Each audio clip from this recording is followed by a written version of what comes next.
¿Qué me dicen de los tigres de Oriente? Vamos a hacer una pequeña discusión sobre el tema. ¿Qué les pareció el tema de los tigres de Oriente? ¿Quién empieza? ¿Nadie? Luego, Ok. a ver, Fernando, ya aprendiste tu micro, ándale. A mí se me hizo interesante porque de ser países de baja economía, se recuperaron Así es. por sus avances. ¿Cuál creen? Bueno, esos son los tigres. ¿Cuál creen que fue el motivo de que detonara ese desarrollo de esos países? Cada uno tiene su historia diferente, pero son muy similares. ¿Cuál creen ustedes que haya sido el común denominador por lo cual esos países crecieron tanto? Pasaron de ser economías de las peores en el mundo, en el sentido del desarrollo, a ser economías de primera línea, están en el top 20 los cuatro. Bueno, Hong Kong pues ya es parte de China, ¿no? Ya es un país que se integró, era una colonia británica, un país, un protectorado británico y pasó a ser ahora parte de la China continental. Entonces, pero ¿cuál fue el común denominador que ustedes determinaron, que vieron que por ahí fue el caminito?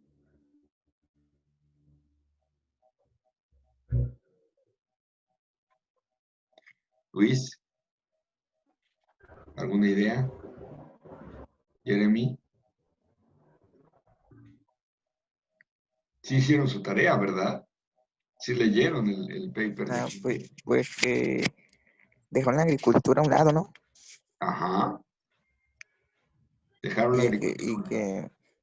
que, y que se industrializaron, entonces hicieron que se fueran para arriba, pues.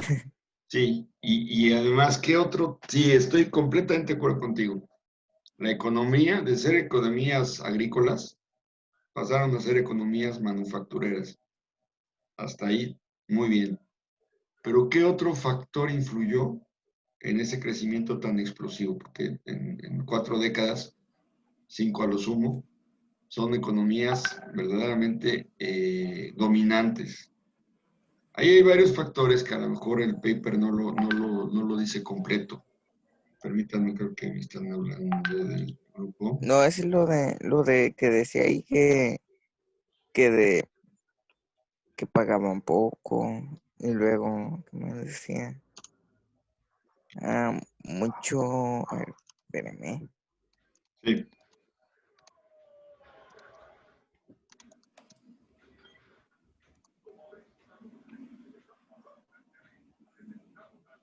sí, esa es Carla, no puede comunicarse. No puede conectarse, parece. Ok. Sí, te escucho, Luis. Un factor, Decía que se atribuye su crecimiento económico a la abundancia de mano de obra, Ajá, que los bajos salarios y la carencia de derechos laborales sí, y la creación de zonas francas portuarias. ajá. Ahorita vamos a hablar de eso justamente. A ver, me decías, Fernando, también influyó el Estado, ¿no? El gobierno, el gobierno, con sí, todas las inspecciones de las industrias. así es. ¿Algo más? Ahorita Luis tocó un tema muy, muy importante, zonas francas, puertos y zonas francas. ¿Alguien sabe lo que es eso? Miren, en todos los países existen zonas francas, son zonas de libre comercio en donde no hay aranceles, hay tránsito libre de la mercancía. En México durante muchos años fue la frontera, la línea fronteriza, una zona franca. De hecho, todavía, hoy en día, si tú importas productos en la frontera, bueno, no tienes restricción para comprar productos del otro lado de la franja, es decir, de Estados Unidos. Y también acá en el sur, del lado de Belice y del lado de Guatemala, hay zonas francas. Además de esas zonas francas que son las franjas fronterizas, también hay puertos. En México ahorita ya no hay ningún puerto. Anteriormente era el puerto de La Paz, una zona franca, y el puerto de Progreso en Yucatán, otra zona franca. Esas zonas francas lo que hacen es incentivar el intercambio comercial, eliminando barreras. Ahí sí comercias de todo y no hay problema. No hay pago de impuestos. Quien va ahí puede adquirir cosas a muy bajo precio y llevárselas a sus países. No hay problema. El comercio internacional fue lo que generó un desarrollo enorme, porque sí efectivamente cambiaron a ser un país manufacturero. Yo diría que el caminito fue... Ande, ¿quién fue? Sí. Un país, fueron países maquileros. Para empezar, el hecho de que su mano de obra era muy barata y había mucha mano de obra, porque son países que están muy poblados, son superpoblados incluso, fomentó que países como Estados Unidos, ¿sí?, empezara a invertir en fábricas en esos países. Eso no lo dice el paper, pero la realidad es que los gringos empezaron a invertir en esos países, pues porque para ellos era mejor que se fabricara sus productos de consumo fuera a un mejor precio, a un mejor costo, y poderlos llevar a los Estados Unidos. Aquí está pasando algo similar en México. Aquí en México, debido a la abundancia de mano de obra y a lo bajo de los salarios, hay muchas maquilas. Sin embargo, hay algo que allá detonó todo esto, y fue la tecnología.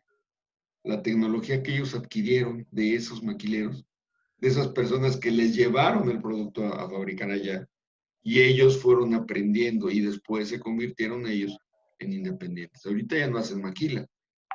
Pocas empresas de esos países hacen maquila. Y esos 4 tigres de Occidente, de Oriente, fueron también una estrategia geopolítica, porque como todo está conectado en este mundo, la política, la economía, la cuestión social, la cuestión de desarrollo, el comercio, los Estados Unidos vieron con mucho, ¿cómo se dice?, sobresalto, que el comunismo, ya hablamos de lo que es el comunismo, ¿verdad? Ya quedó claro lo que es el comunismo, venía avanzando. China es un país comunista, Corea del Norte es un país comunista, Rusia es un país comunista. Entonces, de alguna manera, para frenar ese avance del comunismo que estaba cada vez engullendo más países, ellos determinaron la inversión. Hicieron fuertes inversiones en esos países para que la gente tuviera mejor vida, mejores satisfactores. Y en ese proceso, estas economías aprendieron, cosa que en México no hemos hecho, cosa que aquí no se ha detonado. Tenemos un buen de fábricas, un buen de maquila, sobre todo en la frontera norte, pero siguen pagando sueldos malos, siguen teniendo condiciones de labor malas, y no hemos nosotros desarrollado una tecnología propia que nos diga, pues ahora nosotros vamos a empezar a hacer esto, ¿sí? También mucho se debe a que estamos justamente abajo del tigre, ¿no?, del tigre mayor de los Estados Unidos. Mucho se debe a que México ha tenido que sacrificar tecnología propia en pos de estar bien con este país, ¿no?, con Estados Unidos. El comercio, muchachos, no es algo que no se sujete a la política, a la economía, a las cuestiones sociales, a las tendencias del mercado, a las modas. ¿Quién impone las tendencias en el mercado? Bueno, para empezar, ¿qué es una tendencia en el mercado? Recuerden que esta semana vamos a desmenuzar el comercio. Adelante, Jeremy. Adelante, Jeremy. Profe, buen día. Una tendencia es algo que se está haciendo muy famoso. Un ejemplo, hace tiempo una tendencia fue los spinners. No sé si llegó a escuchar de los Sí, spinners. claro. Fue algo que todos te lo traían y así. Entonces ahorita pues ya no. O sea, ahorita ya pasó eso. Ahorita eso ya pasó de moda. Sí, es una tendencia, efectivamente. Las tendencias. ¿Quién genera las tendencias? ¿Quién genera los líderes? Ah, perdón, adelante. Ya lo dije, pero no importa. Ah, ok. Profe, yo lo que quería comentar respecto a la pregunta que hizo, Yo pensaba que los que hacían las tendencias eran los consumidores, pero ya usted ya respondió mi pregunta, era lo que iba a decir. También iba a decir Sí, lo mismo.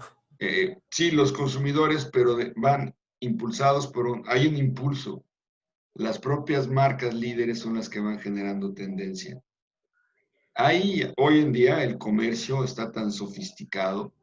Incluso por ahí algún amigo mío alguna ocasión me dijo que estaba estudiando comercio, algo así como neuronal, en donde mediante impulsos neuronales hacia nuestro cerebro directo, nos iban a ir moldeando para un tipo de consumo, cosa que fue afortunadamente proscrita por ser invasiva de la mente humana. No puedes ir por ahí invadiendo el cerebro humano, ¿verdad? Pero las tendencias sí se generan a través de modas, y esas modas, ¿quién las dicta? Miren, por ejemplo, la ropa. La ropa es producto de diseñadores de ropa. Evidentemente a ellos les importa que haya un consumo de ropa. Y entonces preparan, cada año lanzan sus nuevos modelos. Y nosotros decimos, bueno, yo no compro ropa de diseñador, ¿no? Sin embargo, gracias a esa tendencia que ellos generan, la moda se va cambiando. ¿Recuerdan ustedes que hubo un tiempo en que las playeras estas con número tipo camisetas de polo, del deporte o de la disciplina llamada, conocida como polo, con números, ¿no? Fue tendencia para la ropa masculina. Así como de repente ven ustedes que los colores chillantes o los colores primaverales son tendencia para la ropa femenina. Y los vehículos no me dejan mentir. Las tendencias van a ser carros con mayor potencia y menor consumo de combustible, ¿sí? ¿Por qué? Porque estamos viviendo una crisis de combustibles. El combustible fósil se va a terminar. Y estamos en la antesala de un cambio en la cuestión energética. El comercio mueve todo. El comercio genera guerras.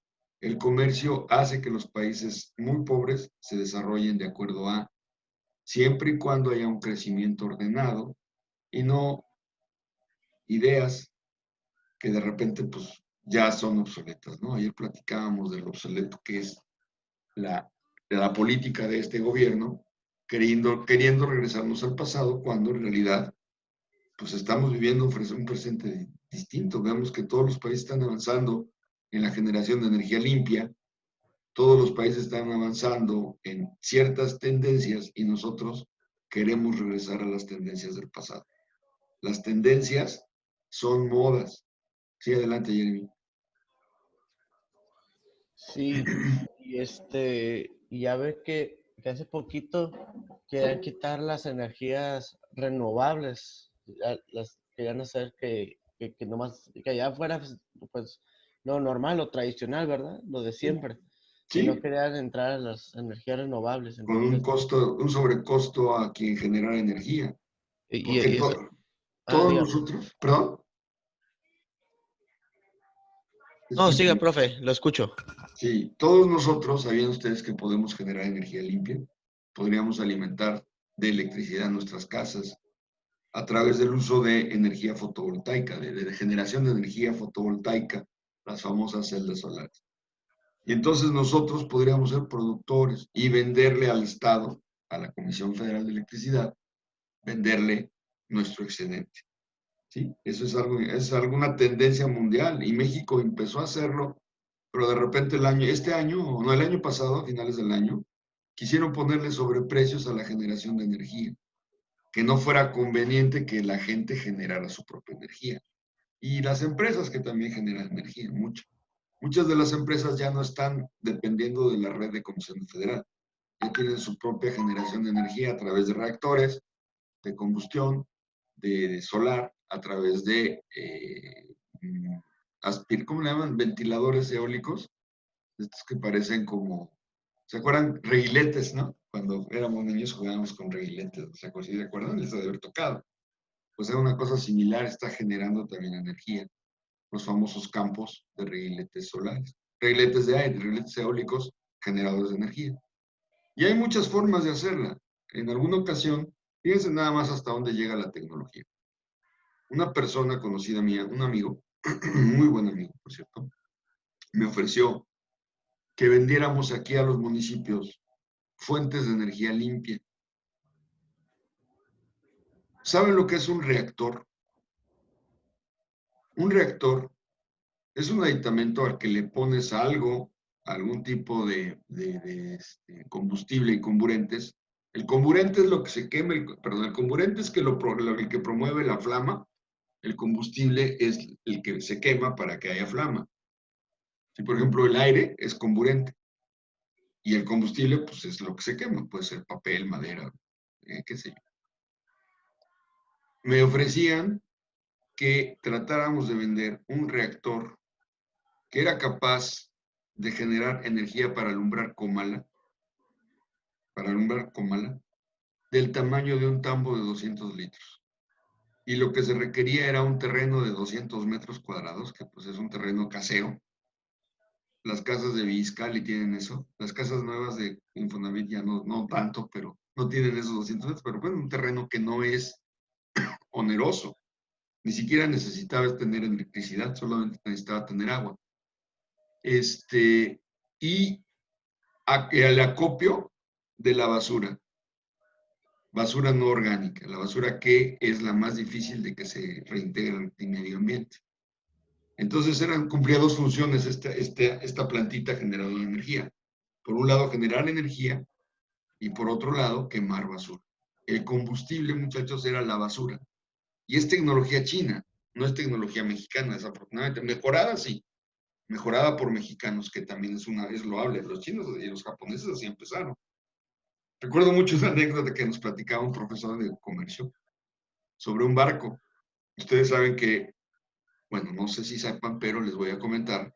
Los ingleses, el país, Inglaterra, que forma parte del Reino Unido. El Reino Unido está conformado por 4 países, ya lo platicaremos. ¿Sí? Uno de ellos es Inglaterra. Está situado en la isla británica, es una parte de la isla, no es toda la isla. Bueno, Inglaterra es el principal productor de barcos en el mundo. Las principales fábricas de barcos que se llaman astilleros están situadas en Inglaterra. Entonces, cada vez que Inglaterra botaba un barco al mar, así se dice cuando ya lo dejan ir al mar, entonces los japoneses al poco tiempo botaban uno igual, mejorado. Entonces se dieron cuenta los ingleses que los japoneses hacían espionaje industrial a través de sus turistas. Ya ven ustedes que los japoneses tienen un furor por las cámaras. Si ustedes ven aquí algún turista japonés, no lo van a ver sin cámara, siempre traen cámaras y andan con sus cámaras para todos lados. Bueno, resulta que cuando Inglaterra lanzaba un barco, pues los japoneses ya lo habían cachado con imágenes y hasta robo de los planos. Entonces idearon una treta los ingleses. Hicieron un barco, pero que traía defectos. Lo lanzaron así como que era el non plus ultra de los barcos. Y simularon que lo botaban, pero la ingeniería que habían reportado, digamos, para la elaboración del barco estaba mal. Pues al poco tiempo, como sucedía con otras cosas, los japoneses hicieron un barco más grande con las mismas características mecánicas y demás, y lo botaron. ¿Y qué creen que pasó? Pues el barco se hundió. Porque los ingleses mañosamente hicieron una treta, un caballo de Troya. Ahí se demostró que los japoneses estaban haciendo pirataje industrial, robo industrial, que está penado, ¿eh? Está penado por las leyes internacionales. Entonces, a partir de ese momento se generó una demanda y se limitó un poco esta piratería tecnológica a través del espionaje. Los chinos son iguales, los chinos también, cualquier cosa que les llega, investigan cómo se hace y la mejoran. De hecho, si ustedes saben, no sé si ustedes sepan, que los chinos querían adquirir la exclusividad y los derechos sobre un ícono mexicano, la Virgen de Guadalupe. Por ahí les voy a conseguir el artículo, era una cosa de risa, porque los chinos querían patentar la elaboración de las imágenes de la Virgen de Guadalupe. Cuando la imagen de la Virgen de Guadalupe, pues no se debe, es una imagen pública, no se debe patentar, no se puede patentar de acuerdo a las leyes. Pero así se las gastan. ¿Y eso qué ha generado? Bueno, ustedes dicen, ¿qué tiene que ver con el comercio? Pues todo, muchachos, porque ellos están generando satisfactores a bajo costo que pueden competir contra los productos más elaborados de los Estados Unidos, de los mexicanos, de los ingleses, de otros lugares en el mundo que no somos tan desleales. Y ha traído, por un lado, avances tecnológicos, sí, pero por otro lado también vicios en el comercio. Estos 4 tigres de Oriente, impulsados por los Estados Unidos, fueron una contención para el comunismo, pero a la vez aprovecharon esa ventana de oportunidad como país, sí, dentro del juego geopolítico y perverso de los gringos. Ellos aprovecharon, y hoy vean dónde están Corea, Taiwán, Singapur y Hong Kong, principales potencias. Hong Kong vino a apuntalar a los chinos y hoy es en día la potencia china, que es una amalgama ahí de capitalismo con comunismo, con cosas raras, está verdaderamente impresionando a todo el mundo. Bueno, pues eso tiene que ver con la tarea. Aquellos que no me la entregaron, no he checado el Classroom, ¿no? Ahorita lo voy a revisar, ahorita en el entretiempo lo voy a revisar. Es importante que cumplan sus tareas, es importante que cumplan el tiempo. Ok, vamos a dar paso el día de hoy a el conocimiento de las organizaciones internacionales que han venido a apuntalar el desarrollo de los pueblos. A través de las relaciones internacionales, que es algo de lo que vimos ayer, ¿sí?, se han estado generando estas organizaciones. ¿Cuál es la función de estas organizaciones? Bueno, tienen muchas funciones. Hay desde organizaciones que promueven el desarrollo apuntalando el dinero, con finanzas, financieramente a los países, para que haya crecimiento económico y para que a la vez no haya situaciones de conflicto. También hay organizaciones netamente dirigidas hacia la paz. El caso de la ONU, con todas sus oficinas, son un chorro de organismos. Estamos hablando de cerca de 40 organismos.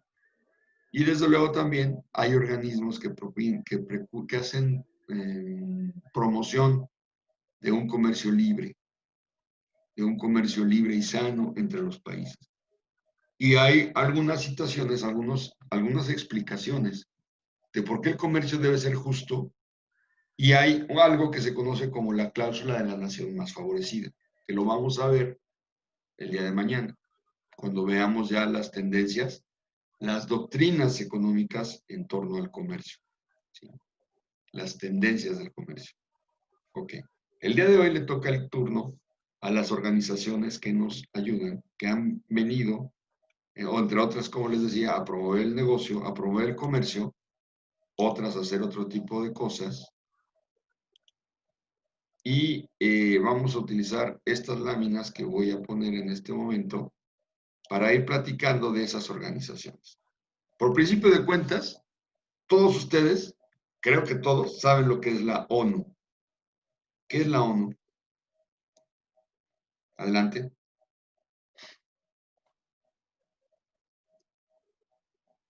No te escuchas, a ver si. Es la Organización de Naciones Unidas. Muy bien. ¿Alguien sabe para qué, aparte de Jeremy, para qué sirve la ONU?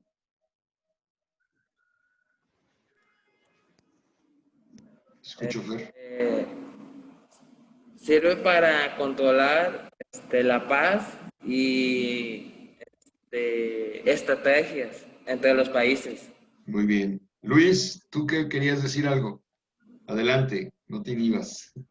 Sí, pues para eso, para que no haya conflictos entre los países y que haya paz, Que haya que no paz. haya guerras y eso, ¿no? Exactamente, promover la paz entre los pueblos. ¿De dónde surgen estas organizaciones? Voy a hacer rápidamente una introducción antes de irnos a la presentación.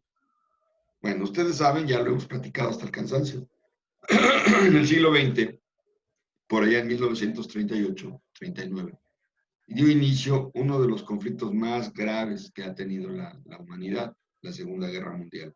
Una guerra que duró 6 años, que mató a muchas personas, que hizo desmán tras desmán, donde se aprovechó para incluso hacer crímenes de lesa humanidad, llevar a cabo magnicidios del tamaño de lo que fue el Holocausto, en donde más de 7 millones de personas de origen judío perdieron la vida. Perdieron la vida simplemente porque se pensaba en una supremacía que no existe, ¿no?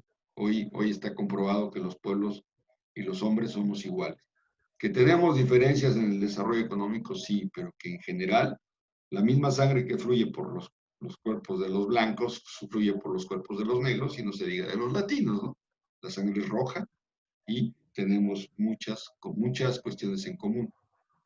Eso de que porque soy blanco soy mejor es una estupidez mental de gente enferma, de gente que no tiene idea de lo que es la vida.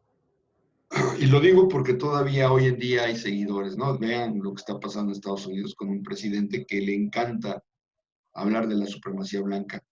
Aunque no lo dice de manera abierta, lo promueve y ha promovido pues la xenofobia y el racismo en ese país. Habla muy mal de los mexicanos, habla muy mal de los negros, habla muy mal de los chinos, habla muy mal de los judíos, habla muy mal de mucha gente. En fin, eso está pasando. Bueno, esa guerra no se dio por una cuestión racial, se dio por una cuestión de mercados. Alemania, en búsqueda de energía, de fuentes de energía para poder satisfacer su demanda nacional de producción. Recuerden ustedes, y bueno, si no, les pongo en antecedentes. En esa época, la industrialización estaba todo lo que da. Veníamos saliendo de la revolución industrial y de la primera gran depresión a nivel mundial que inició en Estados Unidos y que generó una crisis mundial. De hecho, se estima que la crisis por el coronavirus, la que estamos viendo actual, va a ser más grande que esa gran crisis de ese tiempo. Entonces debemos estar muy alertas porque cuando hay este tipo de situaciones, pues se da la búsqueda de lo que necesitamos, y esa búsqueda de lo que necesitamos puede desencadenar la afectación de los derechos de otros. Entonces, bueno, la guerra mundial se dio. Por un lado, los países como Japón, Alemania e Italia se juntaron en algo que se conoció como el eje del mal, le decían. Y por otro lado, los aliados encabezados por Inglaterra, Francia y otros países europeos que se vieron directamente afectados por las invasiones de los alemanes. Estados Unidos no padeció nunca la guerra en su territorio, sin embargo, Estados Unidos se incorporó a la guerra en 1941, cuando es atacada su base militar en Pearl Harbor, que está en Hawái, en las islas hawaianas que forman parte de la Unión. Entonces es que entra la guerra y le declara la guerra a Alemania y le declara la guerra a Japón. En ese momento la guerra se convirtió en una guerra continental, en una guerra mundial. Para que una guerra sea mundial, deben estar metidos los 5 continentes. Recuerden ustedes que la Tierra, la división política de nuestro planeta, está dividido en 5 continentes. América, de este lado, Europa, que en realidad es un solo continente, con Asia, pues están pegados, no hay tierra, no hay mar de por medio, están juntos, es una sola cosa, pero bueno, por cuestiones geopolíticas está dividido en Asia y Europa, África y Oceanía. Son los 5 continentes que tradicionalmente son los que dividen la Tierra. Está dividida la Tierra, perdón. En este momento, en el momento que los gringos entran a la guerra, pues también entran algunos aliados como México. México le declaró la guerra a Alemania. Una guerra que era por búsqueda de mercado se convirtió en una conflagración mundial. Y aprovecharon los arios para exterminar judíos. Y se mataron, les digo, más de 7 millones. Después de que termine la guerra, la mayoría de los países europeos donde sí se peleó, donde hubo guerra realmente, donde hubo batallas, y Japón. Van a recordar ustedes 2 temas muy importantes, las 2 bombas nucleares que destruyeron Japón. 2 ciudades de Japón de más de 200,000 habitantes cada uno, más grandes que Colima, lo que es hoy. ¿Sí? Esas ciudades fueron Hiroshima y Nagasaki. Termina la guerra y entonces el mundo queda muy golpeado en su infraestructura, pero también en su economía. toda la economía de esos países estaba dedicada y volcada hacia la guerra. La producción de los bienes de ese entonces, pues eran pertrechos de guerra, municiones, rifles, aviones, barcos, submarinos, camiones, tanques de guerra, todo eso era lo que se producía, no se producía nada más. La hambruna, pues estuvo a todo lo que dio, porque no había satisfactores para producir alimentos, no había tampoco ropa, no había una serie de cosas, una crisis espantosa de la posguerra. Sí, ahora con el coronavirus no va a estar tan fuerte, pero se espera algo un poco similar. Entonces, hubo necesidad primero de hacer pactos entre los países. Sí, primero que nada, empezar a reconstruir el mundo. ¿Cómo le vamos a hacer para que vuelvan a producir estos países? Si no hay dinero, si no hay, la economía estaba completamente deteriorada, y además, por otro lado, pues seguían todavía las pugnas. Empezó la pugna fuerte entre la Unión Soviética, encabezada por los rusos, y los Estados Unidos por el control del mundo, por ver cómo se iban repartiendo el mundo, así de feo y así de cruento es. La prueba viviente de ello fue la separación de las Alemanias, en Alemania del Este y Alemania del Oeste. La primera controlada por los comunistas y la segunda por los capitalistas. ¿Sí? Los Estados Unidos, junto con todos los aliados que tuvo, pues son países capitalistas donde hay propiedad privada, donde hay división de trabajo, donde hay gente que controla los medios de producción, los dueños de los medios de producción. Y eso es porque hay propiedad privada. Mientras que del otro lado no, pugnaban porque no hubiera propiedad privada, porque los bienes fueran propiedad del Estado y producir lo que el Estado le convenía. Pues este choque antagónico, bueno, trajo muchos problemas y entonces los países, viendo que esto se estaba yendo de las manos, empezaron, se organizaron y crearon la Organización de las Naciones Unidas, organismo encargado de justamente aliviar los conflictos de manera pacífica, a través de conversaciones, a través de acuerdos, a través de tratados. Pero necesitábamos también organismos que nos permitieran crecer, volver a producir, además, reconstruir lo ya destruido. Países como Francia, como Alemania mismo, como Italia, como España. España no entró a la guerra, España, por cierto, no, se mantuvo ajena, fue neutral, pero tenía lo suyito también. España, varios países del centro de Europa y Japón necesitaban reconstrucción, desde luego Inglaterra también, reconstruirse. Y entonces, ¿cómo le iban a hacer si no había mecanismos para financiar el desarrollo, para que se pudieran otra vez hacer casas, otra vez hacer fábricas, otra vez hacer todo esto? Surgen entonces, a través de un tratado, el Tratado de Bretton Woods, los grandes organizaciones financieras que empezaban, ¿sí? Que se dieron los primeros pasos para poder financiar esa reconstrucción mundial. ¿Sí?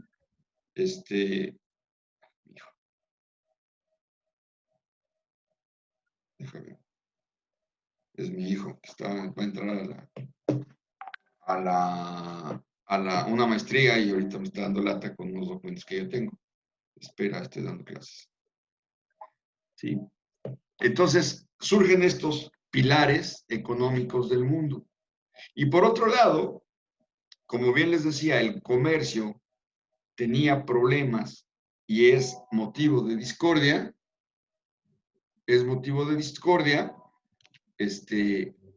Necesitábamos también un comercio que quitara barreras, que fuera sano. Y entonces surge un tercer pilar de la economía mundial, de la paz mundial, y ese es conocido como el GATT.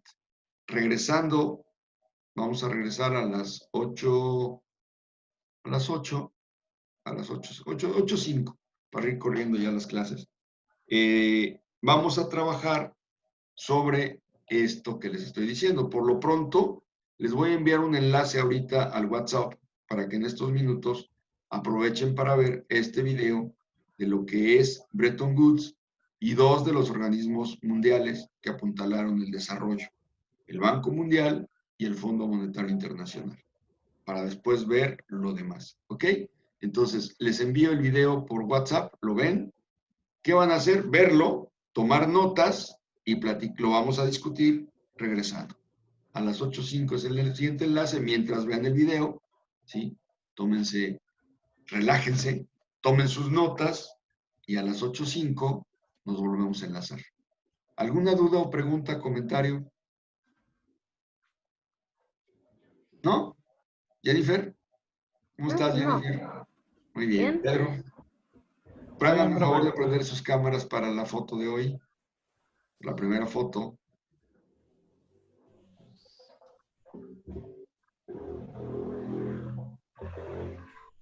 Listo, muy bien, Alex. Muy buenos días a todos. Tengan todos ustedes. Nos vemos 8:05, ¿sale? Ahorita, ayer no subí los videos porque estaban demasiado largos y los tengo que compactar. Lo estoy haciendo.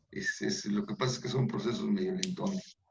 Entonces, y también lo de YouTube, que todavía me hace falta algo, pero bueno, ya, espero que me quede listo. ¿Sale? El día de mañana es el cierre de semana. Mañana vamos a terminar de ver lo que es las tendencias económicas sobre el comercio, las teorías sobre el comercio. ¿Sale? No va a haber examen esta semana, no va a haber nada va a haber una actividad, pero para todo el fin de semana. ¿Ok? Para que le entreguen el domingo en la noche. ¿Sale? Así es que no se me estresen. Nos vemos al rato. Cuídense.